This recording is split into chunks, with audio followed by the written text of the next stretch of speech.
Hola, hola, saludos cordiales estudiantes de octavo año básico. Continuamos con el tema número 4 de expresiones algebraicas del lenguaje matemático algebraico, desarrollando la destreza de expresar enunciados simples, es decir, el lenguaje cotidiano, al lenguaje matemático algebraico para resolver problemas. En este caso nos pide escribir en lenguaje común o en lenguaje cotidiano las siguientes expresiones algebraicas, pero por motivo de que no puedo escribir muy bien con el lapicito, lo voy a decir de manera verbal que ustedes lo pueden resolver en su cuaderno o en su libro. Nos dice la suma de un número elevado al cuadrado y el 7. Podría quedar así, la suma de un número elevado al cuadrado y el 7. Aquí tenemos la mitad, cuando está una fracción como denominador 2, significa la mitad de la mitad de la suma de dos números diferentes elevado al cuadrado. La mitad de la suma de dos números diferentes elevado al cuadrado. El siguiente tenemos un número elevado al cuadrado adicionado al triple de otro número elevado al cuadrado. Por aquí tenemos la cuarta parte de un número. Cuando el 4 está como denominador, significa la cuarta parte de un número más la resta de un número elevado al cubo y el 7.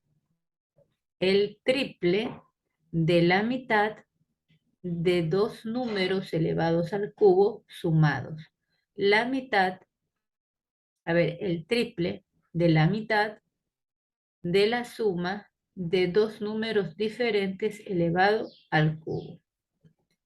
La diferencia de la mitad de un número elevado al cuadrado y la tercera parte de otro número elevado al cubo.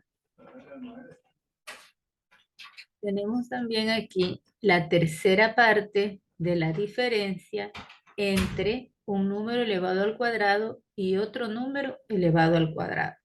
¿Sí ven? ¿Cómo podemos representar de un lenguaje matemático, es decir, con números y letras, a un lenguaje común? Dice, relaciona cada expresión algebraica al lenguaje común. Miren, tenemos la diferencia, es decir, que aquí hay un menos, triple, que hay un 3, de un número, que hay una incógnita, y su cuarta parte, que tiene como denominador 4. Vamos a ver cuál puede ser este. Miren, entonces sería la diferencia del triple con este sería. ¿Ya? Este con este. Lo otro dice, la suma del perímetro de un cuadrado y el de un rectángulo. La suma del perímetro de un cuadrado y un rectángulo.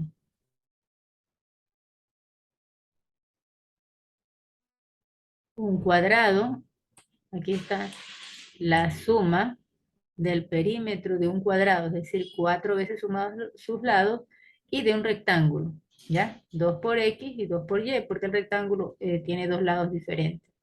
El doble va a ser el 2 de la suma, el más, de dos números consecutivos.